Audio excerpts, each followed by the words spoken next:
नमस्कार। मैं डॉक्टर देशराज वर्मा, सहआचार्य, राजकीय महाविद्यालय राजगढ़, अलवर, राजस्थान। प्रिय विद्यार्थियों, आज हम बीए प्रथम वर्ष के प्रथम प्रश्न पत्र में संकलित रसखान के सवैयों का अध्ययन कर रहे हैं। इससे पूर्व की कक्षा में हमने रसखान के सवैयों का अध्ययन किया। इसी क्रम में आज हम आगे देखते हैं। कवि कहता है कि जो भगवान कृष्ण हैं, जो कि पूर्ण पार ब्रह्म हैं, वो बड़ी बड़ी साधनाओं से प्रसन्न होने वाले नहीं, बल्कि वो सहज प्रेम से प्रसन्न होने वाले हैं और उस पूर्ण पार ब्रह्म को केवल प्रेम के माध्यम से ही पाया जा सकता है। रसखान कहते हैं कि ब्रह्म में ढूंढो पुराणन गानन वेद ऋचा सुनि चौगुन चायन, देखो सुनो कबहू न हितु वह कैसे स्वरूप और कैसे सुभायन, दे तेरत हेरत हार पर्यो रसखान बतायो न लोग लुगायन, देखो दुरो वह कुंज कुटीर में बैठो पलोटत राधिका पायन। रसखान कहते हैं कि उस पूर्ण पार ब्रह्म को प्राप्त करने के लिए मैंने उसको पुराणों में ढूंढा और गायन में ढूंढा, संगीत में ढूंढा, वेद की ऋचाओं को बड़े चौगुने चाव से मैंने सुना, लेकिन इन सब के बावजूद भी मुझे उस पूर्ण पार ब्रह्म के कहीं दर्शन नहीं हुए। अब देखिए, चौगुने चायन का यहाँ चौगुने चाव से यह मुहावरे का प्रयोग भी हम देख सकते हैं। देखो सुनो कबहू नहीं कितु।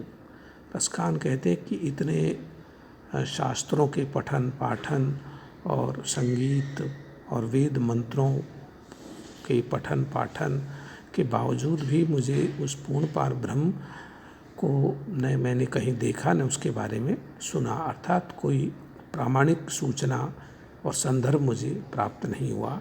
कैसे स्वरूप और कैसे शोभायन, उस पूर्ण पार ब्रह्म का कैसा स्वरूप है, कैसा उसका स्वभाव है, इसकी पड़ताल मुझे इतना करने के बावजूद भी नहीं हुई है। तेरत हेरत हारि पर्यो रसखान बतायो न लोग लुगायन। रसखान कहते हैं कि उस पूर्ण पार ब्रह्म परमात्मा को प्राप्त करने के लिए मैंने कितनी टेरना मानी प्रार्थनाएं की, टेरता रहा, हेरता रहा, खोज करता रहा। इन सब को करने के बाद भी हारि पर्यो में थक हार करके हार गया, लेकिन किसी ने मुझे लोग लुगायन, किसी स्त्री और पुरुष ने, किसी ने भी मुझे उस पूर्ण पार ब्रह्म के बारे में नहीं बताया। कोई प्रामाणिक सूचना और संदर्भ मुझे उपलब्ध नहीं करवाया। अब रसखान कहते हैं कि वो पूर्ण पार ब्रह्म धर्म ग्रंथों, शास्त्रों, संगीत, वेद की ऋचाओं या किन्हीं विधि विधानों में न होकर के वह तो परमात्मा पूर्ण पार ब्रह्म प्रेम में बसा हुआ है, प्रेम के वशीभूत है। देखो दुरो वह कुंज कुटीर में बैठो पलोटत राधिका पायन। रसखान कहते हैं कि वही पूर्ण पार ब्रह्म कृष्ण के रूप में अवतरित होकर के ब्रज के कुंज कुटीरों में राधिका के पाँव में लेटा हुआ है, छिपा हुआ है और वहाँ विभिन्न प्रकार की केली क्रीड़ाएं कर रहा है। कहने का तात्पर्य है कि परमात्मा प्रेम के वशीभूत है और हम अगर प्रेम के संदर्भ में देखें तो भगवान कृष्ण हमें राधा जी के साथ मिलकर पूर्णता प्राप्त करते हुए दिखाई देते हैं। पुष्टि मार्गीय भक्ति या शुद्धाद्वैतवाद के अंदर माना गया है कि जो पूर्ण पार ब्रह्म है वो सतचित स्वरूप तो हैं, लेकिन बिना राधा के वो आनंद स्वरूप नहीं है। कृष्ण सतचित स्वरूप है और राधा भगवान की आह्लादकारिणी आद्या शक्ति है, इसलिए वो आनंद स्वरूप है। भगवान का जो सच्चिदानंद स्वरूप है वो राधा और कृष्ण के मिलने से ही पूर्णता को प्राप्त होता है। इसलिए राधा और कृष्ण के युगल स्वरूप की चर्चा हमारे ग्रंथों में, शास्त्रों में और भक्ति के विभिन्न संप्रदायों में हमें देखने को मिलती है। हम यूँ कह सकते हैं कि राधा के मिलने से ही कृष्ण पूर्णता को प्राप्त होते हैं, क्योंकि अकेले कृष्ण सतचित स्वरूप हैं लेकिन आनंद स्वरूप नहीं है। राधा जब उनके साथ मिलती हैं, युगल स्वरूप में जब उनके साथ राधा कृष्ण मिलते हैं, तब सच्चिदानंद की पूर्णता हम एक साथ देख सकते हैं। कहने का तात्पर्य है कि यहाँ कृष्ण के साथ साथ राधा और राधा प्रेम की आनंद की प्रतीक बन गई हैं। इसलिए पूर्ण पारब्रह्म आनंद और प्रेम के बिना पूर्णता को प्राप्त नहीं हो सकती। पूर्णता तभी होती है जब प्रेम उनके साथ में जुड़ा हुआ हो। रसखान आगे कहते हैं कि शेष गणेश महेश दिनेश सुरेशहु जाहि निरंतर गावे, जाहि अनादि अनंत अखंड अछेद अभेद सुभेद बतावे, नारद से सुख व्यास रटे पचिहार तऊ पुनि पार न पावे, ताहि अहिर की छोहरिया छचिया भर छाछ पे नाच नचावे। अब देखिए, इस सवैया के अंतर्गत भी रसखान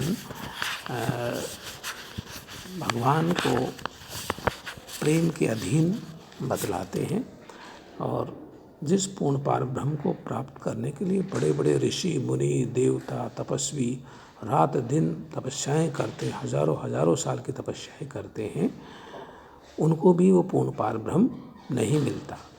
और वही पूर्ण पार ब्रह्म छचिया भर छाछ पे नाच नचाते। सामान्य सी जो गोपिकाएं हैं, ग्रामीण बालाएं हैं, उनके प्रेम के वशीभूत होकर के वही कृष्ण एक छाछ के छोटे से पात्र के लिए, छोटी सी मटकी के लिए कृष्ण नाचते हैं। अर्थात कृष्ण प्रेम के वशीभूत है, इसलिए अहिर बालाओं के सामने, गोपिकाओं के सामने वो नृत्य करते हैं।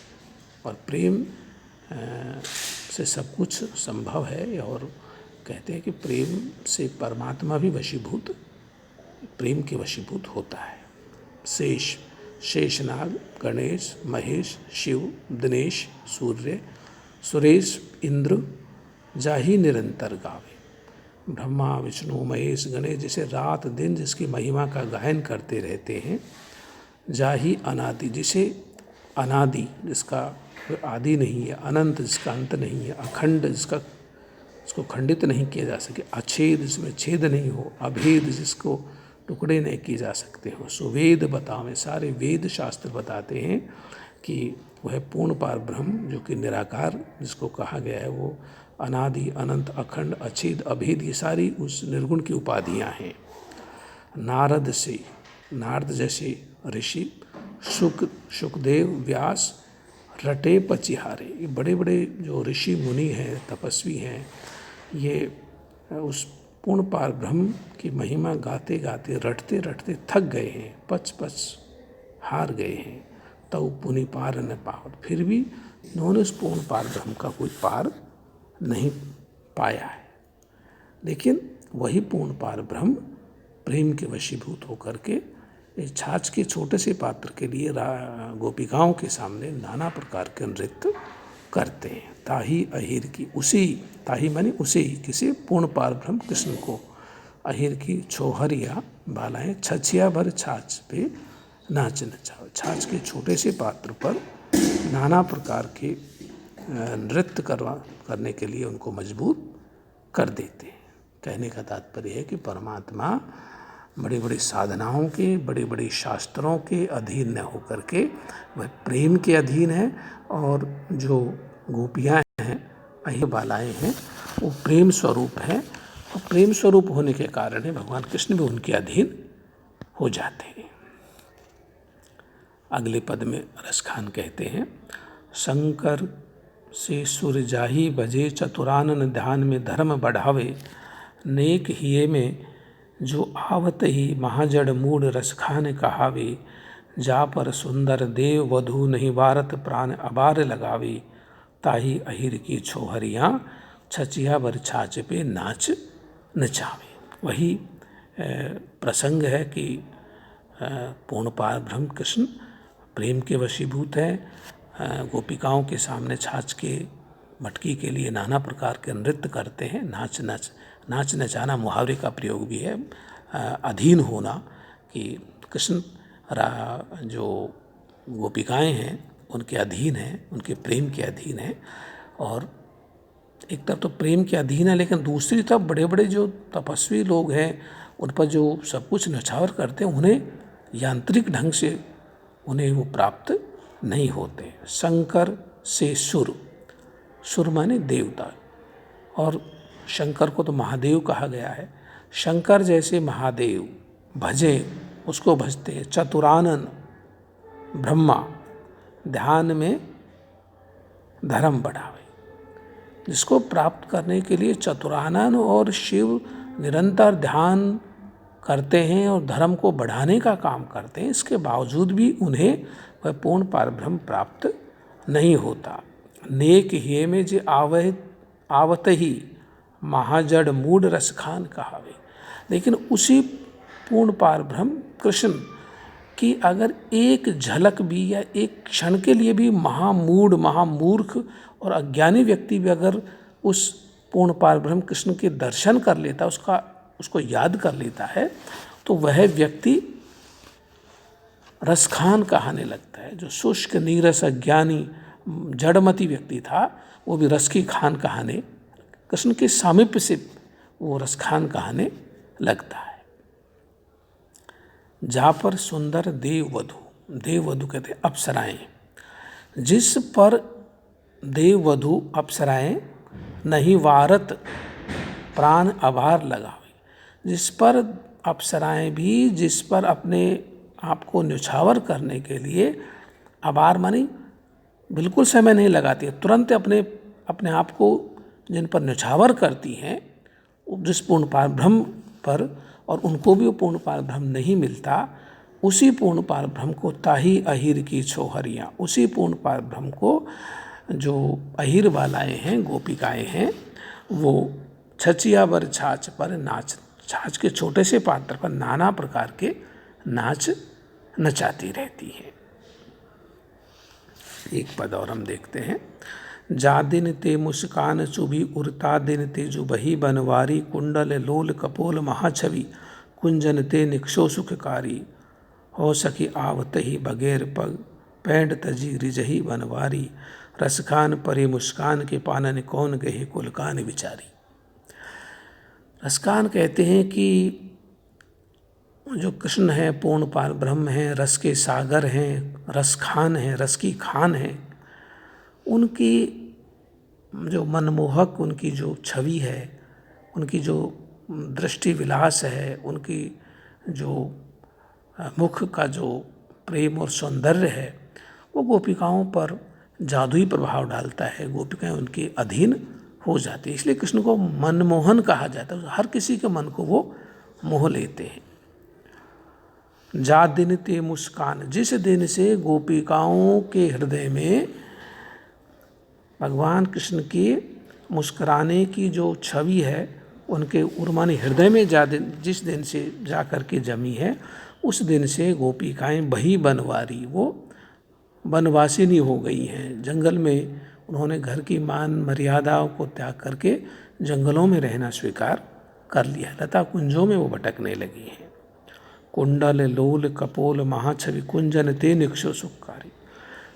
जब कृष्ण जिनके कानों में सुंदर सुंदर कुंडल शोभायमान है, उस कुंडलों की जो छवि और प्रतिछवि उनके कपोल कहते हैं गालों पर पड़ती है, और ऐसे चंचल मुख वाले कृष्ण जिनके कुंडल की छवि उनके मुखमंडल पर शोभायमान है, और जब वो धीरे से लता कुंजों से बाहर निकलते हैं, और उस बाहर निकलते उस दृश्य को जैसे ही गोपिकाओं ने देखा और उनकी मुस्कुराहट को देखा, तभी से गोपिकाएं उनके प्रेम के अधीन हो गई हैं, कृष्ण के प्रेम में पड़ गई हैं, और सारी जो लोक मर्यादा उसको त्याग करके वो वनवासिनी या बार बार लता कुंजों में रहने की या उन्हीं की ओर उनका मन करने लगा है।